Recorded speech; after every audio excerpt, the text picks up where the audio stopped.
রিয়া মুনি আমাকে ডিভোর্স দিতে বলছে, আপনাদের সবাইকে কথা আমি হিরো আলমকে ডিভোর্স দিতেছি, এই কাগজটা সবাই ফলো করি, কাগজটা সবাই নিয়ে যাবেন।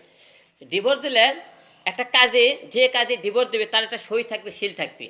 আপনি ভালো করে ফলো করে দেখেন, এই জায়গায় কোনো সিল নেই, সাবকন নেই, কোন কাজে এটা আমাকে ডিভোর্স করছে সেটাও কিন্তু নাই। তাহলে এই কাগজটা দেখেন, এই জায়গায় দেখেন ম্যাক্স অবি মনে করেন ডিভোর্স করছে ইতিকে, দেখেন কি সে সিল আছে, স্বাক্ষর আছে, কোন তারিখে কী করছে সব কিছু লেখা আছে কিন্তু। তাহলে কি মনে করেন এই ডিভোর্সের কাগজটা রিয়ামণি অভি করছে, লিখছে। এবং কাজীদুল ডিভোর্স করে থাকে, কাজীদার সিল থাকবে, স্বাক্ষর থাকবে, সব কিছু থাকবে, এগুলো কিন্তু একটাও নেই।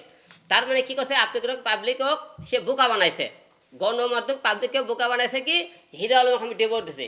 কিন্তু হিরো আলমক ডিভোর্সের শর্ত কেন বলতেছে, দেখতেছে ওরকে তার মান সম্মান নেই, যেহেতু ওরা এক জায়গায় হোটেলে ধরা পড়ছে, সেই জায়গাতে আমি কী করে বলবি যে হলে যে আমাকে সম্মান বাসান লাগবে।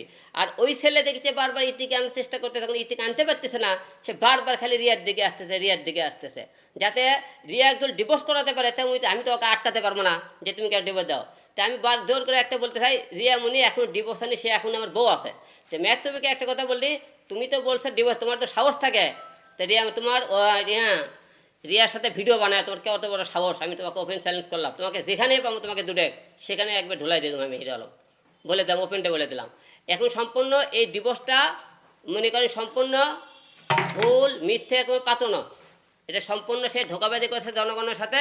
সে মনে করে সেকে সাংবাদিক জিজ্ঞেস করতো তাকে, আচ্ছা আপনার ডিভোর্সের কাগজটা বার করেন তো, সে ডিভোর্সের কাগজ বার করে না, কিন্তু অভি কিন্তু কানে করে বার করো, ওই কিন্তু বলতেছিল বার করার কথা। আচ্ছা গেলো বার করার পরে ওকে সাংবাদিকরা জিজ্ঞেস করলো, আচ্ছা আপা বলেন তো এই ডিভোর্সটা কোথায় আছে, কোন কাজে। সে ডিভোর্সের কিন্তু কাজের নামও বলে না, ডিভোর্স কোটাতে সেটাও কিন্তু বলে না, চুপচাপ থাকে। কিন্তু কোথায় আপনি আসতে সময় জানতে পারবেন, এই কথা মিথ্যে কথা বলছে। কিন্তু এরা সম্পূর্ণ এটা ডিভোর্সের ভুয়ো বানোয়াট। সে আমার সাথে এখন ডিভোর্সের এরা ম্যাক্স ছবি চক্রান্ত করে এই কাগজটা দিয়ে তার সম্মানহানি মনে করেন বাঁচানোর জন্য এই কাজটা করছে। আর দূরে বেড়ে কী করছে, আলমের দৌড় দিচ্ছে। আর একটা বিষয় আপনি ক্লিয়ার করে দিই, তারা আমাকে বলে যে আমার সাথে নাকি ইতির সম্পর্ক আছে। আমি আপনাকে ক্লিয়ার করে দিচ্ছি, ইতির সাথে আমার কোনো রকম সম্পর্ক নাই। এবং ভবিষ্যতে যে মনে করেন আমরা আপনাকে গণমাধ্যমে ক্লিয়ার করছি, ইতির সাথে হয়তো আরও মনে করছে ইতিকে আমি বিয়ে করবো। আপনারা কোনো দিলে ইতির সাথে বিয়ে হয়, গণমাধ্যমে আমাকে বলবেন যে আপনি বলছেন কোনো বিয়ে করবেন না, বিয়ে করলেন কে, ইতির সাথে ইয়ে আমাকে জীবনও তার সাথে বিয়ের সম্পর্ক নেই। আরেকটা বিষয় কী দেওয়া কে, মিথিলার যে মেয়েটা পড়ায় পরে আমার নামে যে বিভিন্ন রকম বক্তব্য দিতেছে, সে আমার বউ দাবি করে, তারপরে আমাকে অনেক কিছু বলতেছে। আমার কথা মিথিলা কিন্তু আদৌ আপনাকে বউ দাবি করে করছে, সে এখনও কিন্তু সে বিয়ের কাগজ দেন, সে পরে কী করছে, ধর্ষণ মামলা আমার নামে দিতেছে, মামলা কোর্টে চলতেছে। তো মিথিলা এবং ইতি হিরো আলমের জীবনে কোনোদিন আসবে, মিথিলা মামলা করছে, তার মামলায় আমি লড়বো। জীবনেও সে আমার বিয়ের অধিকার করে খাটায়, স্বামীর অধিকার চায়, জীবনেও এই জিনিসটা কোনোদিন হাঁটতে পারলে প্রয়োজন হলে জেল খাটমো, যা হবে মিথিলা এবং ইতি। কারণ আমি তো মনে করেন ইতিক বিয়ে করে, তাহলে আমি আর ইয়া তো একই হয়ে গেলাম। তো আমি আর বউক বিয়ে করছি, আমার বউক বিয়ে করছি, তাহলে কী হয়ে গেল, বউ পাল্টাপাল্টি হয়ে গেল না। তো আমি আমার জীবনেও করবো না, কারণ ও পাগল হয়ে গেলে আমি তো পাগল হয়ে যাইনি।